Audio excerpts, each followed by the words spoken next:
voice.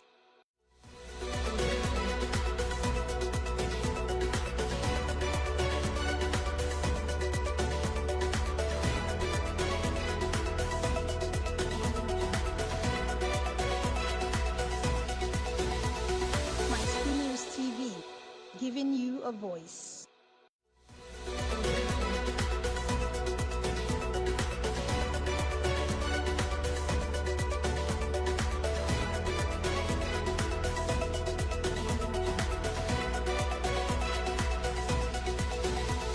My School News TV, giving you a voice.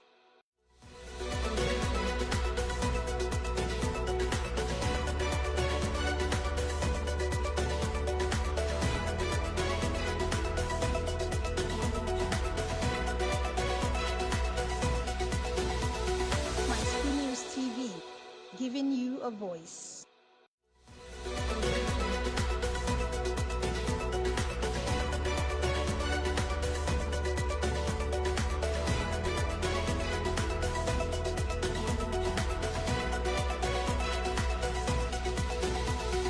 My School News TV, giving you a voice.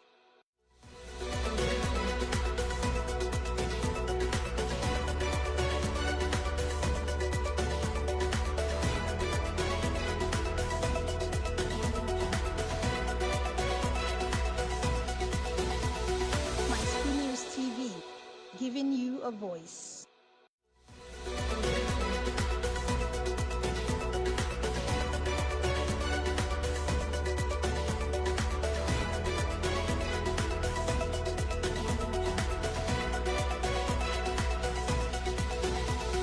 My School News TV, giving you a voice.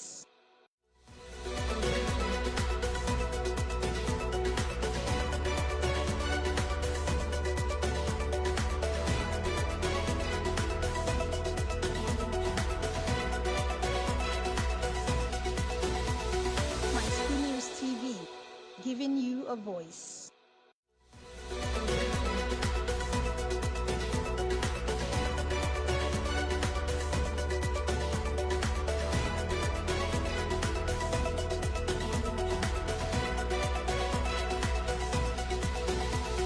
My School News TV, giving you a voice. Good evening, everyone, and welcome once again to our first edition for the year on Career Compass. Yes, and so I'm excited today because it's my first time I'm meeting you here this year. So I think I should be saying Happy New Year. Not like you've not seen me before, because I believe I engaged with some of us last week, but just in case this is the first time you're seeing us in my school news today, this year, okay, we're going to say Happy New Year to you and welcome to our year of productivity. Okay, so yes, if you are streaming live at the moment, if you can hear me, kindly let me know your name, let me know where you're streaming live from, and let me know what university you attend. Yes, your name, where you're streaming live from, and what university you attend. So very importantly, I'm sure you can see that I am not alone today. Yes, so I'm going to be giving our guest the privilege of, introducing himself to us so that we can know him, and then we go into what we have for today. You're welcome, sir. Over to you. Thank you. My name is Leonard Ugwu. Right. So Just any portfolio? What do you do? I'm a lecturer in UNN. Yes, I sir. lecture in the Institute of African Studies. I'm a writer and author. I've authored 3 books. One is international, and that's it for now. All right. Yeah. Okay, it's getting interesting, guys. So yes, just in case you did not read the description before clicking like to join live, we're talking about building a career path in writing. So today on Career Compass, we're looking at building a career path in writing. And guys, I've realized that we have a lot of content creators these days. You see, many youths, it looks like it happened as a trend. A time came when everybody was into copywriting.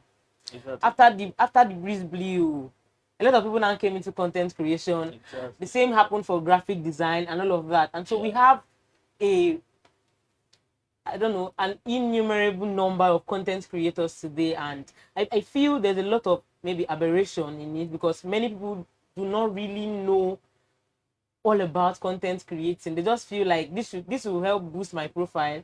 And so you can be seeing someone's profile online, and after the first thing, the next thing you see is the content creator. So yeah. So it's a transcend something that goes into a transcendence nature of trends. Yeah. You know, when we once had times where we had various trends, you know. So, and I still believe it will fizzle away with time, and they will still find some other interesting things. By fizzle away, I think you mean the trend, not like Yeah, the the trend, career not the itself. career, the trend. You Okay. know, westernization and modernization have introduced a lot of things we can engage in. So, it's definitely definitely gonna move to another level. Okay, sir. Yeah. All right, sir. So, sir, just a little history about your career, about you and your career path, your history in writing, not other areas of your. Yeah. Just a little about. Well, I started writing in my, if I can remember vividly, I started writing in my primary four. Wow. What really triggered it was then we were kids, so I was stubborn then. I must tell you.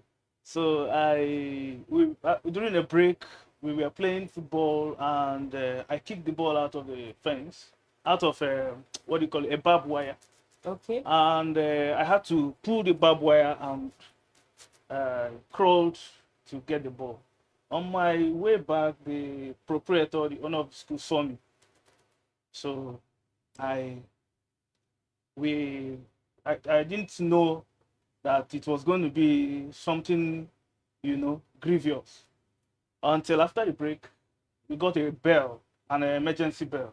Okay, that was your school. Yeah, Okay. an emergency bell. And the proprietor, the owner of the school, said that she saw someone, you know, uh, crawl through that place. And definitely it was me. Everyone pointed me. So I came out. I received the kind of lash I've never received in my life.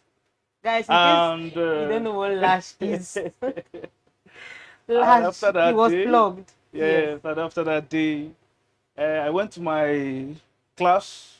My whole classmates, they were all making jest of me. You know, these were still same people. They were pushing me, "Go and get the ball, go and get the ball. You're the one that actually threw it away." You know? So they were making jest of me, and I remember vividly that was the first time I wrote a poem. I didn't know it was a poem though, but it was out of Your pain. the pain I felt. You know, I was writing. I wrote a poem telling even the teacher that gave me that spank, telling the students that one day the world is going to change. I'm going to be somebody that you're not going to laugh at me. You're not going to, you know. So that was the content of the poem, and it was amazing. It's quite a long time, so I don't think I still have the that particular poem. But I remember that was when I started. Wow. Then I didn't do any writing again till I got to my university, and I joined the literary association, and that was where the whole spark began. And I started. Um, in fact, I was popular in school because of my creative writing. So I did a lot of spoken words on events, on occasions around the school, cultural What day, school was that, whatever. please? It was in Caritas University in Ugwu. Okay. Yeah, so that was where it started, and I was in the literary association. I was recognized. I got some awards. So that was how the whole spark began. And immediately I graduated, I had to pack the whole poems I've written during those times, and I had to publish them. So when did you write your first book? I wrote my first book in 2017. Wow. I wrote it in 2017. It was published by Author House, USA. And how I got that deal was still it still marvels me till now, because it was an unexpected, something that I just sent in manuscript, and it actually I sent to so many publishers, and you know I was surprised after about, let's say, 3 months. I was so pissed off that I didn't get any reply from these publishers. So I was just surprised after about 3 months.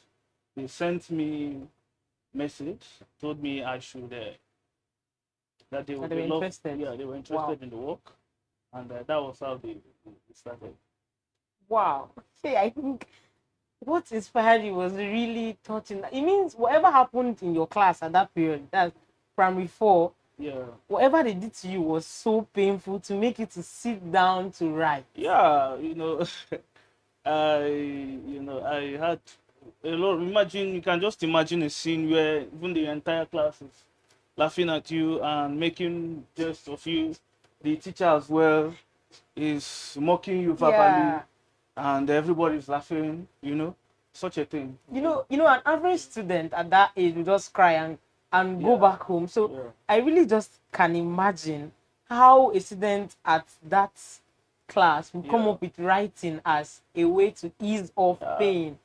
An average yeah, student will just cry all day, maybe keep yeah, malice and then walk home until they are able to, face the class yeah, again. yeah, yeah. And the moment I wrote that, I was free.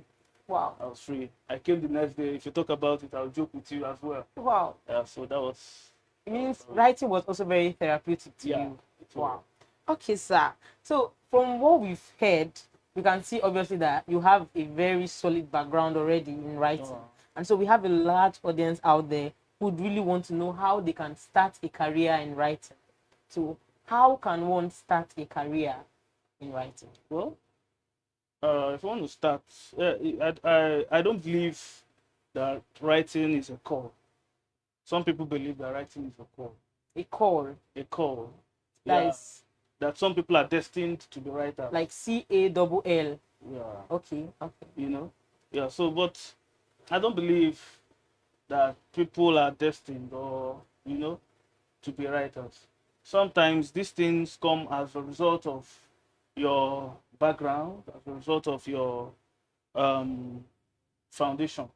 I remember vividly. My father too is a professor. He's into the academy. Yeah. So I remember he brought us up in a way that at least he buy a lot of novels, he buy a lot of books, and you must read it and give him details of what Wow. happened in each of them. So that was how. From when you were little. Yeah, from when we were little. So Wow. he started that with Eze goes to school and so many we started with children literature, and with that we grew to writing. We grew to trying to write our own. So that was it. So you mean there's no hard and fast rule? There's no particular way one can develop a career? Well, normally what I tell people who want to engage into writing is, first of all, you have to read. You have to be an avid reader. You have to read anything. You have to be willing to read, not just read some aspect of it. If you must be a reader, if you must get a grab to those vocabulary, if you must be able to be fluent in your writing and some sort, you must have to read. Those are the things that can really narrow everything down to simplicity when you pick the pen. So that is the concept of and also sometimes you should have a mentor. You should have a mentor, someone that encourages you, someone that nudges you forward, because sometimes this creative writing can as well be frustrating, in the sense that sometimes I have written I have written a poem, a very interesting poem, and I remember then in my university days I presented it to the house, because it's a literary house. I presented it to the house, I read it. Someone stood up and said, "This your poem is whack." What? So your intellectual effort, yeah. So that we said, "This your poem is whack," and I didn't. It wasn't funny then, because a lot of people really appreciated the poem, but they were surprised to hear such a thing. So I didn't take offense. I had to go back to him and tell him, "Please, what are the things that made this poem work? Please, can you just?" And that was how my relationship with that guy started, and I was able to grab his own point of creative writing as well. So that was the whole thing. All right, guys. I think two things I got from what he said now is, first, the fact that for you to be a good writer, for you to build a career, not just writing for what you're going to post on your status and all of that, for you to build a career in writing, to be really important that you are a good reader. And so it means you cannot just claim to be a writer when you don't read other people's works, when you don't read other published works and all of that. You would, let's say, you will be half-baked, something like that. Exactly. Right? Last December, I ordered some books. You know, we had this top firm that we are into Black Friday, the likes of Farafina, Narrative Landscape, and so on. We have these people that we are on Black Friday, and I always love that because that's an opportunity to get books as much as I want at a cheaper rate. So so I had to buy a lot of books because I love to read them. My shelves are filled up with books. Wow. You know,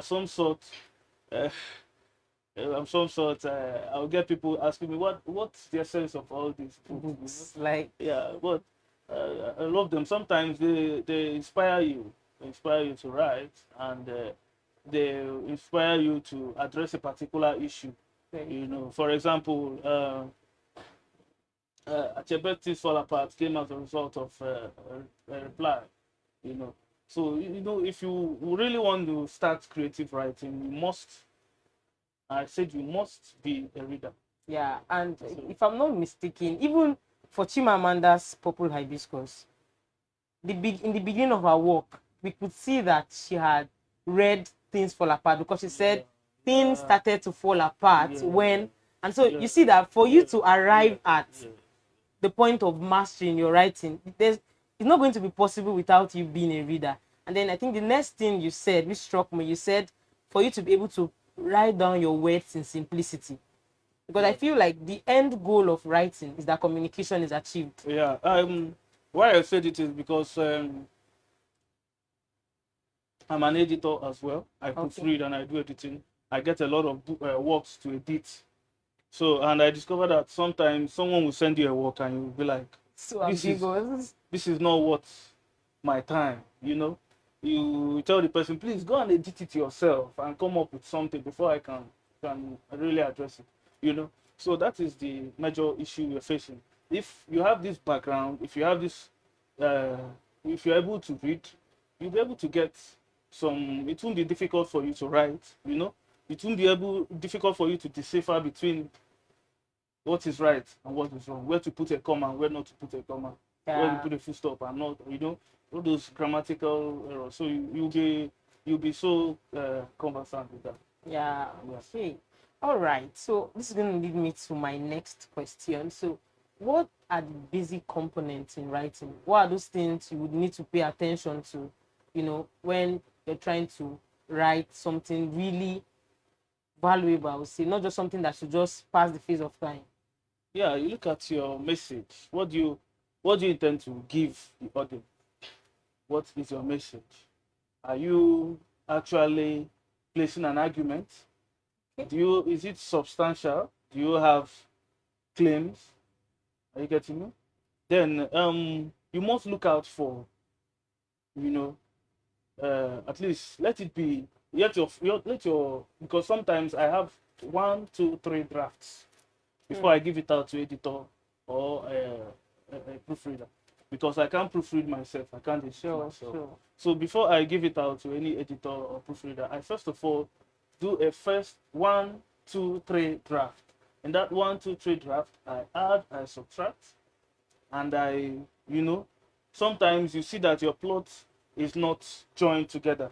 Someone can easily question, how come he died and here he resurrected? You know, something like that. So you have to put your plot together, tighten it up before bringing it out. So I think you just have to be thorough with whatever you do. So you mentioned your message as a very good component. Yeah, are there other your message, then your language. Yeah, your language and the way which you depict your message as well. You know, you can tell someone to get out of here and the person will pick offense, and you can as well tell someone to get out of here and the person will leave and not really feel offended. Are you getting me? So it depends on how you depict your message in your writing. More like the tone. Yeah, your tone. In fact, it is your tone that sets the mood of the writing. And as well, if you're writing for those who are in prose, you must look at your setting very well.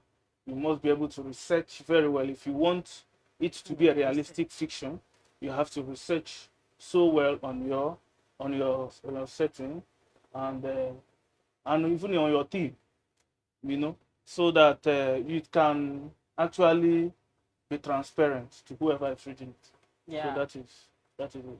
Then you must, as I keep emphasizing on grammar, your grammar must, The choice of yeah, words and all yeah, of that. your choice of your diction too. It has to stand out. Okay. Yeah. So, guys, I believe that you are taking notes if you're following at the moment. And, he just called research. It just looks like there's nothing on earth that can be really, substantial without research. It looks like research is needed in every area of life. Of course. My poetry collection, Echoes of Bullets. Yeah. I did series of research. I did series of research. I had to involve so many books. I had to read so many books. I had to go to libraries. I had to search for books. And even if you go to the back, the addendum of the book, you find where I listed further readings. I listed further readings. I listed other books related to what I'm treating, because I was treating war literature, war poems, addressing the Nigerian situation and the situation of which the country is being led to another tentative war or something. And I'm trying to recollect through the past literature uh, what war has, how it has been a damnation to the society. So with that particular thing, I was able to address whoever is reading it that it's somehow is detrimental to the society to go into war at this stage. Yeah. So that was the concept. So you must engage in this. Research. Yeah. It means writing is not a lazy man's job. No, not really. It really is No, not. really. So, you talked about proofreading and editing. So this will lead to my next question, which is, how does one go about it? Like, as a writer, is there a site? How do you find these editors? How you find them? Yes, Yeah, or well, proofreaders. sometimes I I have friends. I have community of friends who are into creative writings. I have Yeah. mentors that I also go to when I want to edit. Yeah, Yeah. So, and secondly, when I see a book that I so much love, especially an African book, Nigerian book, literature, and I so much love it, I look at the acknowledgement and I see people that the author has acknowledged. Okay. Some of the good authors that acknowledged. I think that will help you fish Be more out, like a referral to you. yeah, fish out people who can actually do a very substantive work. Or sometimes you find it in the blog. People who write the blog, they short praise for the book. Yes. Yeah, you can find them there as well. Wow. So that is how you can find those editors as well. So, So and I also I run a web of editors because sometimes I get so much workload that I don't carry it alone. alone. Yeah, Exactly. so I created a group, a WhatsApp group. I called it Art Word and Art uh, Editors. So what we do is whenever I have a work and I have so much work on me, I distribute it among these editors, and once they are done, I what I do is I go through it again and send to the Okay. author. So that's Wow. uh, What just struck me right now is that while a normal reader, that there's some of us who just like to read, for fun or maybe to learn. yeah. While a normal reader might just start from the chapter one of a book to read. It's now clear to us that writers will go as far as back as the acknowledgements to pay attention to Yeah. who was acknowledged and the blurb and all of that. And so, guys, if you're listening, it means you can find as many proof editors even in a book that you buy, right? It means you can just look at those who wrote the foreword, those who were acknowledged and all of that, and you can easily see people who you can easily reach out to. And I believe this world it's no longer difficult to reach out to people. Yeah, it's not. We have so many Social media many handles, even on medium Google. of, Yeah. many media of getting to it. So, All right, sir. Thank you very much, sir. So yes, I want to talk a little about niches. How does one go about choosing a niche in writing? How would you go about? Or do you suggest that someone just writes just freely as the spirit It's leads? very tricky, really. It is. Um, Honestly, when I start writing, I normally, in fact, anywhere I wrote anywhere. You can see me. Some people will say that I'm mad. You can see me. I'll be walking out. A particular inspiration will come. I'll keep memorizing that. Wow. Sometimes I'll write it on the sand. Wow. You know. Sometimes I'll write it on the sand and pray it doesn't clean up. Then I'll find a way to get a pen and paper to copy it. Sometimes I use my phone because I don't what's modern day now. Before Yeah. modern day now, you use your pen, you use your phone. Your phone has notes. Those parts. Yeah, so I make notes and sketches, and those are the way that I actually make right. So I don't have, I don't have, I mustn't sit somewhere to write. You know, I remember writing while I was in a tricycle, going home. I was in a tricycle one certain time. I remember writing. I remember writing while I was driving. I was driving. I got to a particular spot. I stopped. I had to park to This must be a type passion something. because So I don't have a particular place. But what I want to say is that wherever you do your first sketch, the final sketch must need a very quiet place. It must need a serene place. Just like what was said, the overflow of spontaneous emotion recollected in tranquility. That tranquility is important.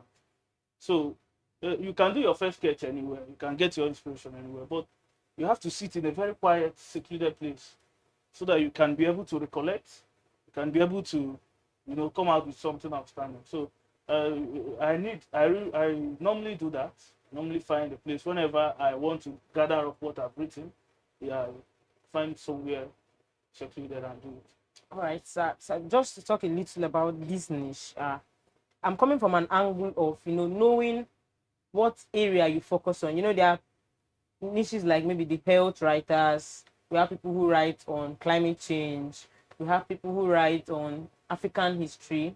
We have Yeah. people who write just on different areas. How can one now identify and say this is an area I Okay. specialize in? I I do poetry. At least I've published 2 poems and 1 drama. And my major aim is on African literature. I tend to dissect and you know unravel the problems of Africa, our own problem. You know, uh, we ourselves, we know how it pinches us. We know how we survive. So I try to address our own issue. I don't go into addressing uh, international issues when we have not fed ourselves, we've not eaten, we've not, we have so many issues to address. So I don't, the most important thing, the pertinent thing here is ourselves. We have to address ourselves. It has to begin from home to out. Then Yeah. it goes out. So Oh. that's what I believe in. All right, sir. So, guys, I just believe you've been getting so much value. On this note, we're going to be going on a very, very short break. And when we are back, we're going to be asking more questions. But then, feel free, guys, feel free to send in your questions as pertaining to building a career in writing. And we'll do well to help you dissect those questions and make sure you get value to it. All right, see you in a jiffy. Welcome to Fun Store, where the best finds await you. Step into a world of choices at our physical store, or simply click your way to incredible deals on our online platform. Discover a seamless blend of convenience and style. Explore the aisles in store for a hands-on shopping experience. Can't make it to us? No worries. Shop effortlessly from your home. Quality meets convenience with just a click. From our shelves to your doorstep, we bring the store to you. Indulge in a curated selection that speaks to your unique taste. whether in store or online. Fun Store is where shopping dreams come true. Fun Store is more than just a store, it's a lifestyle. A lifestyle that celebrates your individuality, creativity, and passion. So don't wait. Visit Fun Store today and discover the difference. Fun Store, where you belong.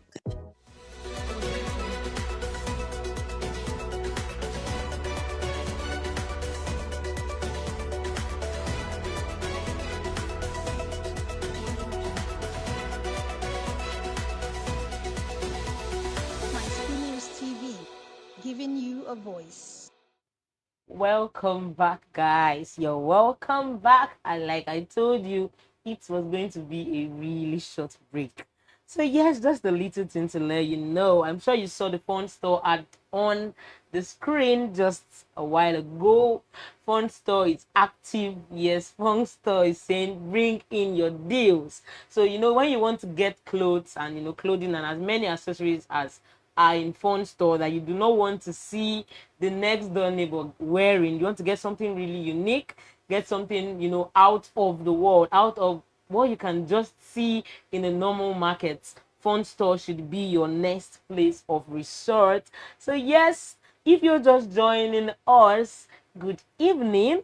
My name is Claire and I am not alone. I am still with Mr. Leonard. Yes. And so we're talking about building a career in writing, and we've said a lot that I cannot recap at the moment because we have a lot to still talk about. So yes, if you're still with us, let us know your name, where you're streaming live from, and let us also know what university you school in, your name, where you're streaming live from, and the university you school in. So yes, sir, we're going to be going forward now. So we're going to be talking about challenges. So far, what are the challenges you face in writing and publishing your works?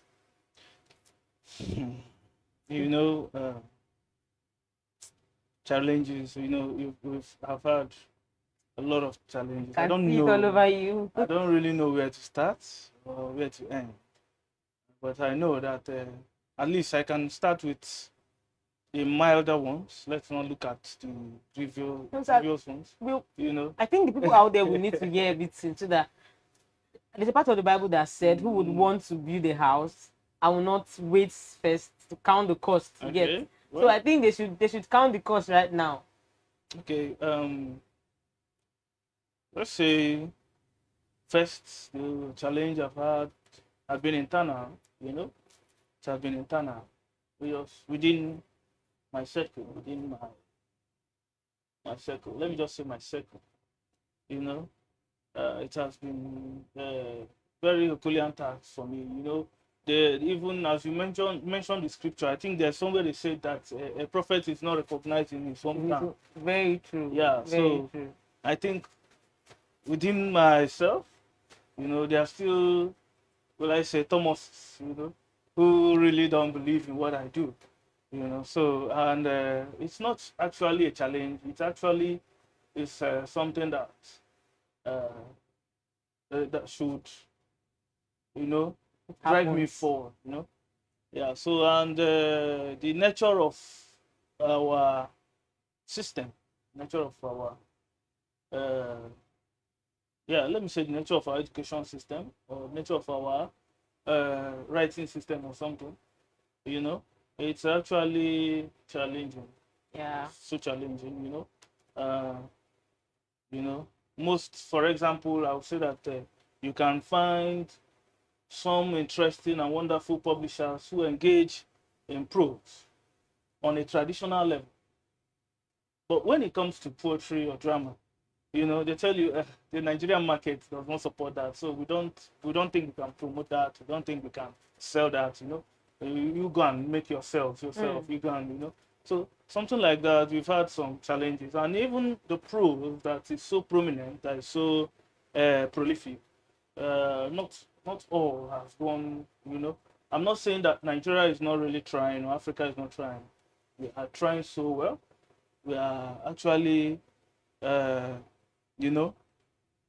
Nigeria as a whole is something else in literature. We have a lot of writers. We have a lot of, you know, people who are making wave, a lot of literary awards, a lot of seminars, a lot of what do you call it, workshops, writing workshops, and a lot of them. So Nigeria is really trying on that aspect, but it's just the value given to those things that's the question a writer will ask. It's just the value, but it doesn't really matter the value. What matters is that you keep doing what you do, and you believe in what you do. That's just it. Believe in what you do. So, like, no matter the challenge you face, Yeah. as long as this is something that you would want to venture Just believe in it and move on. in. You know, we have, after all, we have some outstanding wonderful writers Very out there. true. Very true. Yeah. So I mean, we have the Nobel laureate, of course, and all of that. What are you saying? We have Yeah. so many of them. We have Adichie, we have Soyinka, we have many of them. I can list over 1,000 of Nigerian writers who are so doing well. You know, so we just keep moving. I believe someday, like we discussed trend earlier, the trend will come back to Come us. to Nigeria, right? Come Isn't back to that's us. so much of That is, optimism? yeah. Okay. So just a follow-up question to this. It looks like, if I'm not mistaken, right? It looks like an average Nigerian would rather go for a foreign book than a local book. If you walk into a bookstore at the moment, the books that are in the top shelves, like aside literature books that maybe SS3 students need to pass an exam, the books in the top shelves are books of foreign authors, foreign books, and even when it comes to referrals, when we see people online on LinkedIn trying to refer books to people, when we see apps that apps that contain books and all of that, they would most likely bend towards foreign books than our local books. Why do you think is that? Is it that our writers do not give as much value as these foreigners, or what do you think is the reason why we are To be not really looked at? Yes. to be emphatic, and the problem with this is something I'll call inferiority complex. The problem, where is that coming from? The inferiority, is it from we, the readers, or from the writers? From the readers, Okay. there's this inferiority complex going on. Nigerian authors do not know what they are doing. They do not know how to write. And the foreign ones are always better. After all, they introduce this writing which we are doing. So I just see it as inferiority complex, because we have some outstanding, we have wonderful writers out there. You don't need to go. We've also had. I have a friend who believes in the fact that whenever he gets a book, he turns about the author. He reads. If you didn't study abroad, he's not reading your book. That's what we face right now. So Yes. So it's a very big problem. It's a very big problem, because I know so many authors that actually do exceptionally well. They all studied here. They did well here. They are doing well in their writing. I love to read them because So it really doesn't matter where you studied. It really doesn't matter the book. After all, I would prefer to read what's going on within our society. It's much more engaging than trying to look at elsewhere. And most of these foreign books, sorry to say, they are much more a fantasy kind of book. They are much more you can find important ones as well, but when you look at some of their stories, you see that it doesn't match with Nigerian story. with our culture and the kind of story we tell. So I think we should encourage what we do. That is the major thing. We should encourage what we do. So basically, the problem is not from the writers. The writers are doing well. No. It's just the mindset of we, the readers. It is the readers, and in fact, it is also a web that goes across the writers, because most writers are readers as well. In fact, writers are readers. Yes. It's also a web that goes across them. So if you don't appreciate your own writing, the writing of Africans, how can you appreciate your own, the one you have written? Are you getting me? So I keep telling people, if you don't read your own African literature, Yes. how do you appreciate your own writing, what you have written? How do you expect people to also love what you've done? You know, so that is it's a general thing. So the moment we focus on what we do, we support ourselves and read ourselves. You know, have this kind of web of, you know, kind of collaboration within the writers. You know, someone publishes. What I do normally to my fellow writers is, I meet you. Oh, you write? Yes. Can I see what you've written? You give me your published work. I give you mine. We exchange. I don't necessarily need to sell it. No matter how much I sell my copy, you know, I exchange it with a fellow author. This is a way of supporting each other and trying to, you know, read. And sometimes if I have the chance, I'll write a review or something. You know, I can publish an article. I can publish, you know. So that's the major aim of it. Okay. Yeah. So with the situation of things in Nigeria at the moment, for anything anyone wants to venture in, they just want to be sure that there is money there. You know, it's something that we cannot deny. Even when it comes to you taking a course in university, whenever you just tell your parent, "Mommy, I want to study this," the next question is there money there? And so that's going to be our next question. Can one earn a decent living from writing? Or is writing Well, just meant to be a side hustle? well, honestly speaking, I must be honest. I'm here to be honest. Of course. Honestly speaking, if in this economy, in this Nigeria. society, if you want to write, you must have something else you're doing. You know, you must have something else you're doing because writing demands fund. Even the writing process, the publication process, it demands fund. You need the money, you need the promotion, you need to, you know, get to places, you need to travel to places, you need to stage, what do you call it, readings, you need to stage readings and so many other things. You can go to bookstores, we have to distribute, you have to go to so there are, if you don't have something, you know, that can actually support you, then it's going to be very difficult.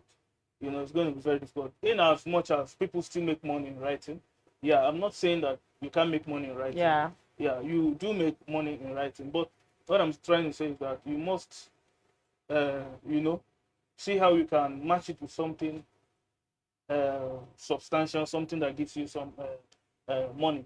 So that whether or not money comes from writing, you're doing what you love to do. Yeah, you do what you love to do. You do what you love to do, and that's just it.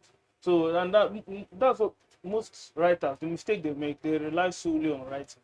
You know, when you can rely solely on writing is maybe when you've Gotten had a name for yourself. yeah, you've gotten a name and you have you know, you come from a wealthy home or something where you can easily get access to finance or something. So that's where you can rely solely on writing. You know that this is what you do and you try to earn from it, and that's it. By this writing in context, it's more like the authorship, like authoring a book, right? Yeah, authoring. Because I feel some organizations employ Yeah, content and creators. yeah, people also, yeah, when you talk about writing on that aspect, you still have people who write on international level. Yes. People who are being hired by magazines to Yes. write for them. People also, those ones, yeah, they still make money from writing, you know. So, but what I was talking about is through authorship, you know, Yes. through, you know. So that's just what I'm talking about. Okay, sir. So I think in Nigeria, the trend is more in Nigeria, the issue of piracy. You know, people stealing your intellectual property, and you don't just know, you just wrote a book, and in just few months, everybody has a soft copy of your book. People who never paid for this book are now reading your book and sharing it, and then there's no royalty, you know, for the author. There's nothing coming back to you and all of that. So how do you think Nigeria as a country, or personally an author, can, you know, handle the issue of piracy, this issue of taking people's intellectual property and, you know, all of that? Well, what I normally tell people, what is your intent for writing? What do you, or why do you write? It can go a long way. If you write to get the money, then fine. You know, the money becomes your sole aim. But some people, you know, that's when piracy comes to play, then it so much devastates you. You know, you feel so devastated, so, you know, But when you do not write for this money, for example, you know, I have people who write because they want their works to be read, they want to be known. Some people do that. So when piracy comes, they become very happy. Yeah, Like they're reading they're my going book popular. everywhere. Are you getting me? Yeah, So yeah. it depends on your intent. Why do you want? Why are you into this creative writing stuff? So that's just the major thing. I'm not actually in support of piracy though. I know uh, it's a theft. Big time. It's a theft. So I don't support that. But it's even in this situation, it's still let's say uh, positive to some people. It's still, you know, Still some helps. people, yeah, some Okay. people still appreciate the fact that their works are being plagiarized and being read all over. You know, after all, they are being read. You know, after all, the likes of Shakespeare and co, he's not receiving his royalty now. People are still reading Exactly. them. Exactly. So, you know, some people are that sort, and some people want to make a living, like want to get money from this creative writing thing. So they are the ones that are really affected, and it can be bad. I can tell you, it can be very bad. You know, in as much as someone wants to get their name out there, I feel my gift should make a way for me. I should be able to feed from what I do. So for people now who are interested in going out of the world with their writing and also wants to get money, how do you sell? How do you suggest a person sell in this Okay. digital era? How do you market? Well, you know, sometimes you have many platforms. For example, what I do mostly is once my work is ready, I do a promo, I do a video, and then after that video, I stage a book reading. Invite people to come and read. I invite people and I read and they buy the book. Then, secondly, I distribute to bookstores. Okay. I distribute to bookstores as far as go to Abuja, Lagos. You know, if I can't make it, I email them, send them copies. You know, send to these bookstores, keep record of them. Then, you know, these are things I do. You know, so you can actually it actually goes a long way. Goes a long way. So you can get so much promotion from those things, and you can as well enter for some prizes and see if you can as well, you know, be recognized through that. And that's just it. And I think even ebooks can, you know, can sell. I think we have Yeah, you can sell seller.com today ebooks, that you know, but you know, let's not go into that because we have just like you have plagiarism, we have a lot of people who can hack into the ebook and very you know. true. So That's I don't copy. solely rely on that because I have Yes. had an experience of, you know, I've asked someone, I've read your work. Ah, where ebook? How come? How did you get How there? did you get it? Ah, don't worry. You know, we have many ways. You know, so that's just it. Okay, so I think we're getting to, you know, a very important part. What's raining at the moment? What's in everybody's, in fact, most students here at the moment is ChatGPT. You know, Oh. AI, the introduction of AI into the educational sector have really, I feel, wrecked the place of writing, the place of creative writing, the place of you making content for yourself and all of that. So what do you think is the future of creative writing with AI coming in place at the moment? Well, so bad that we've had we have AI now. So bad. Because you just tell an AI, You know, write a creative story with a sorrowful tone. I This. wait, I'm coming. I wrote a particular poem, Okay. you know. I titled it, I wrote it. Then the same title, gave it to AI. AI wrote a replica of what I did, you know. So I don't know. I don't know how we are going to stop this.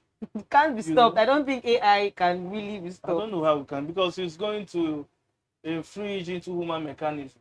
You know, it's going to be a very big problem to the African, you know, not just Africa, to the world, to the world, it's going to be a very big problem, especially to writers. You know, it will get to an extent where people begin to doubt, are you the one that wrote it? Especially when you make a particular way. When you make a way, people begin to ask, maybe it's AI or something like that. So it's going to be a very big problem. It's going to be a very big problem. And the value of creative writing is going to decline because of the emergence of AI. So I don't think it's actually something good or something For the creative writers, right? It's not at all. But it's something that has just come to stay. I don't It's think something that has come to stay. AI you is the know, future, you know. But yeah, I've had a friend who argues so much on this. He'll tell you that he works on he works with a particular company. I don't want to mention it. Abroad. More like a tech company. Yeah, so he Alright. writes for them. Okay. So he said AI is helping him so much.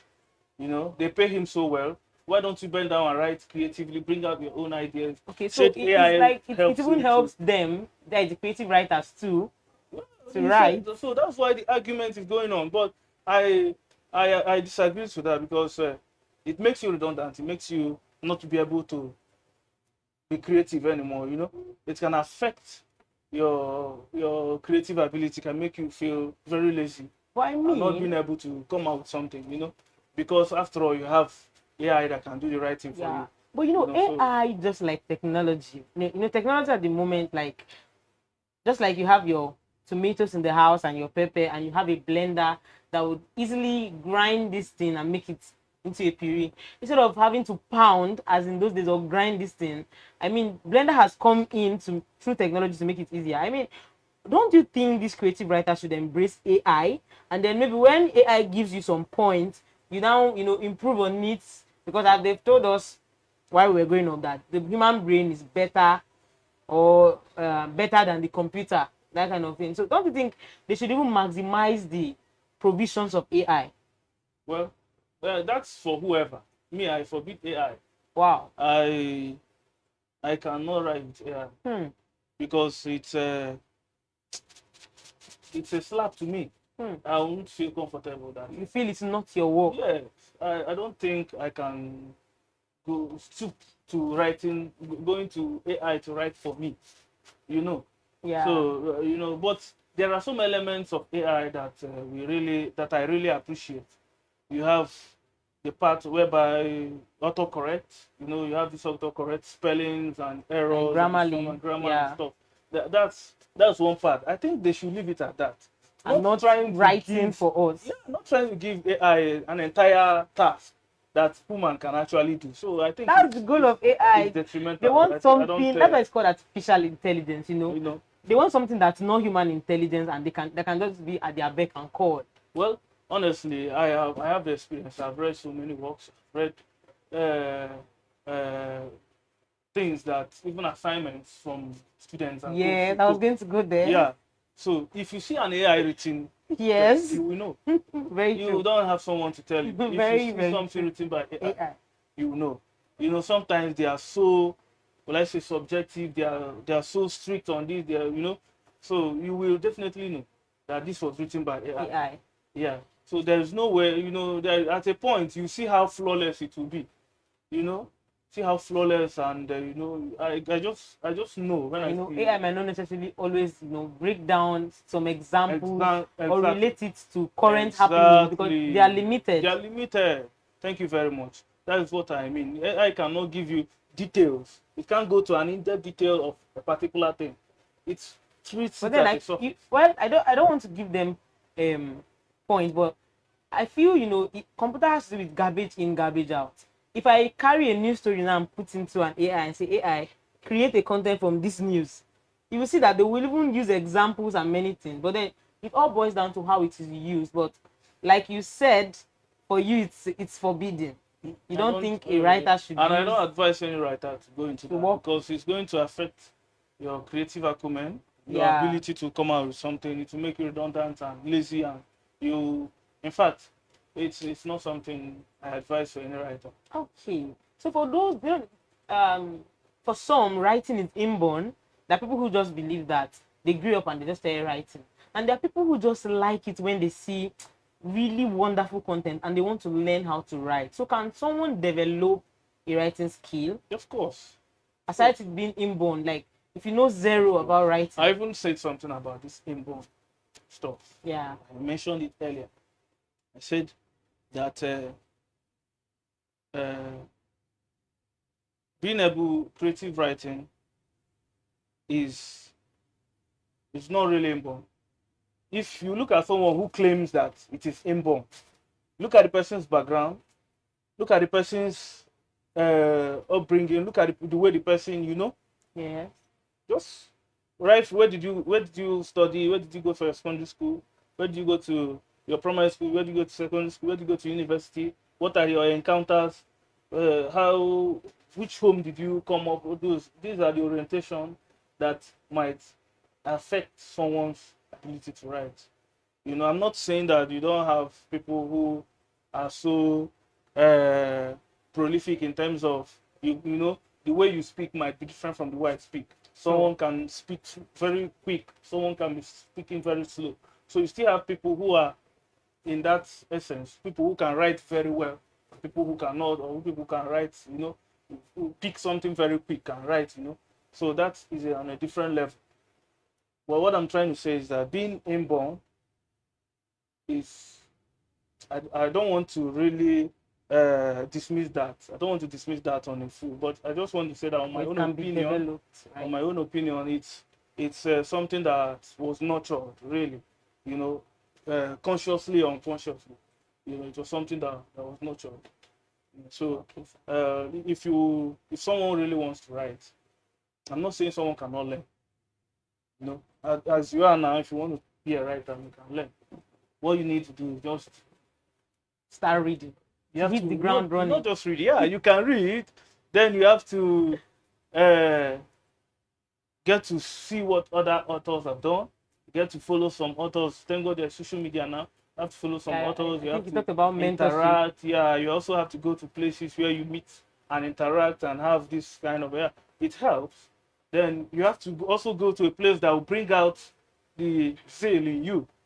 Bring out the zeal in you. Because then in school I was in what actually brought out that zeal was I was in a school, in a literary group.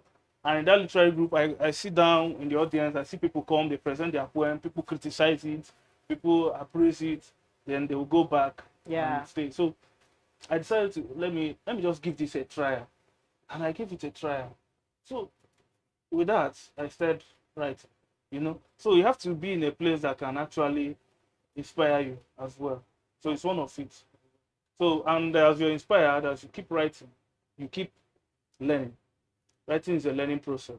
When I pick what I wrote 10 years ago and what I wrote today, I begin to shed tears sometimes. Did I do this? Yes, I ask myself, oh my God, I should have done it this way. The same happens with our pictures, when you do before and after. It's because of the accumulation of experience. Yes. Yeah, so it's just something, consistency, and you put your mind to it and you get it done. Okay, sir. So before you give your last words to our viewers out there, I noticed on your social media handle for some time now, I think you posted, you made mention that you're going to stop writing. You're going to take a break from writing, and then you left your audience in the space. So we just really want to know, is it the end of your career in writing, or do you plan to still pursue writing? What was the reason for just Okay. Yeah. Well, I remember vividly on the 6th of December I made a post that I'm quitting creative writing, and I got a lot of calls, I got a lot of comments, I got a lot of people calling. There were a few there were comments there actually, but I didn't. It was the call that baffled me and the messages I got. They were like, what? I got a professor who told me that it was there in the comment, and she repeated it as well, who said that a tortoise cannot live without its shell, which means I can't live without my creative writing. So, something like that. So they were asking why, and I think I will just use this opportunity to address that at a mild way. I won't go into details, but I think I have done this creative writing thing for close to going to 20 years. I've done Wow. this. So, and it got to an extent that I could not do without it. Each time I open my laptop. More like you got addicted to it. Yeah. So Wow. each time I open my laptop, what I end up doing, maybe I might want to do something. Yes. You know, I have a pressing need. I have something that's really bugging me now. You know, I'm an academician and I want to pursue that as well. In my previous book, Echoes of Bullets, the recent book, Babel and Boys, my play, the play that I published. Yeah. I wrote that I'm working on my PhD thesis. I'm a PhD student. I wrote it there. So I am in a situation whereby my colleagues have gone far ahead and I cannot move further because of creative writing. You know, so whenever I open up this laptop, I see myself doing this. You know, sometimes I even jump out from my bathroom to my system because something struck me. Wow. So I say to myself, this won't stop. And how do I stop myself? I must go public and announce myself to quit this. With that, I won't see myself doing it until I'm done with the program or won't you have the whatever nod some days? I want to do, you know.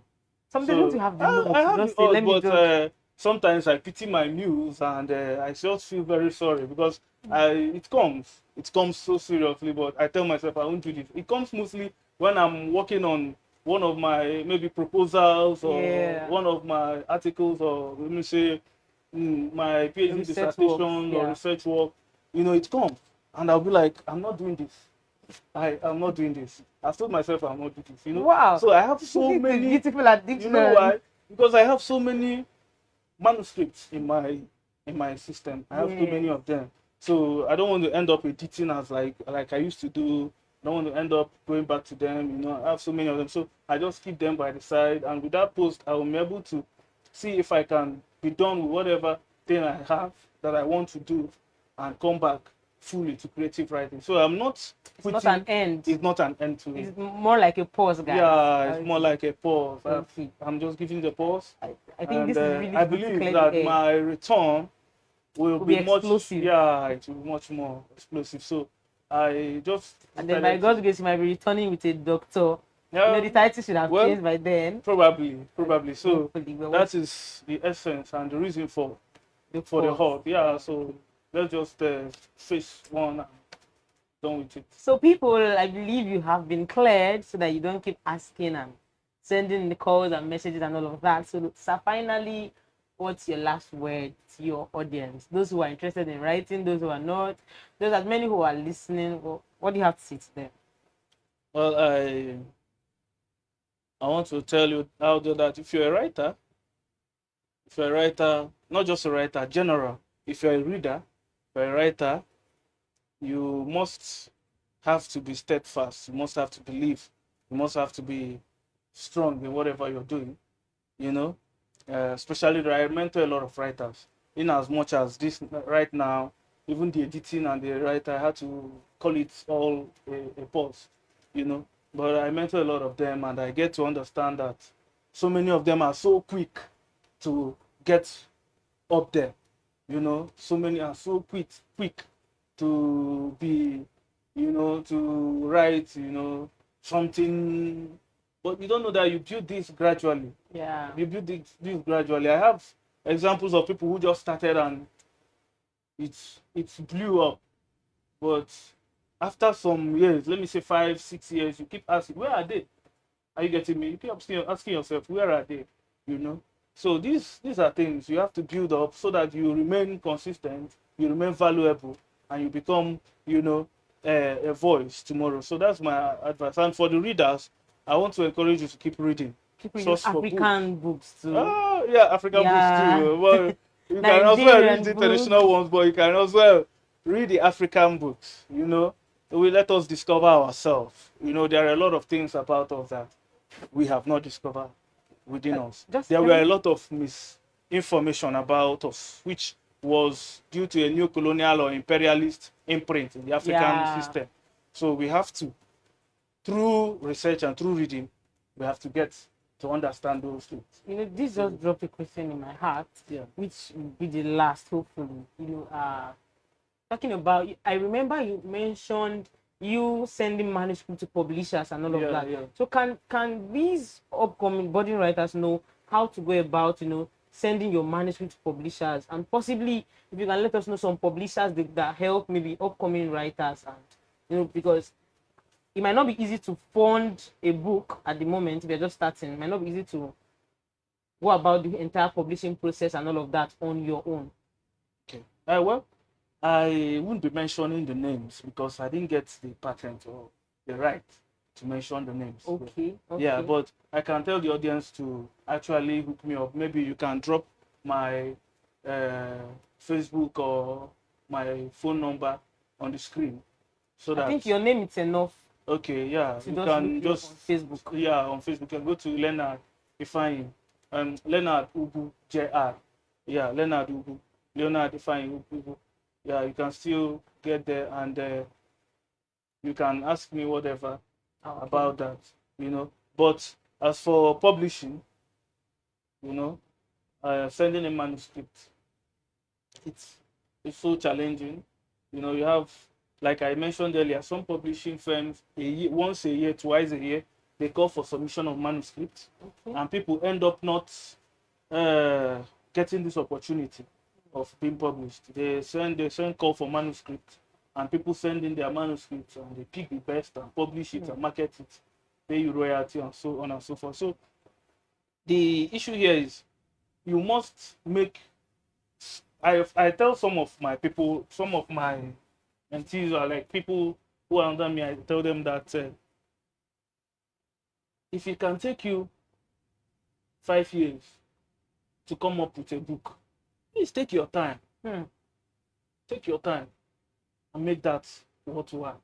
Don't rush it. I have a friend who told me he wrote a poem within 2 months. I began asking myself, 2 months.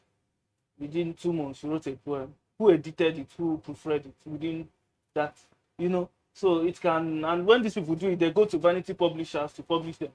They know the worth of what they've done. They can't go to traditional publishers, So it demands thorough attention and time to come up with something outstanding. From what I'm getting, guys, it looks like you for you to even be a big time writer, you need to take a course in writing, because the gist is something that's inexhaustive. Like we can't just end it here today. There's a lot to know. There's so much to know. So get yourself in a course, because it's my eyes are just getting. You don't really need a course. Because you might need a course to know how to get this writing is something that's practical. Okay. You really don't need a course. I have a brother who nobody taught him how to draw. He started when he was small to draw a cat. Started drawing this, drawing. It wasn't that perfect. Development. Yeah, it wasn't perfect then. But right now, he's so outstanding in his painting and in his drawing. So you don't need to go to any school. Okay, so hearing from the writer himself, you don't need to go take a course, but you following due process is as important as your success in your writing career. So until we meet again, I'm saying a very, very big thank you to our lovely guest for such a wonderful moment. And I believe that you have gotten so much value. If you have gotten so much value, please say a thank you to not just my school news today, but to our wonderful guests here who are really giving us so much that we even more than we have asked for. Okay, so yes, I would hope to see you another time here, giving as much value as you have given today. Okay. See you on Career Compass next week. Ciao. Thank you.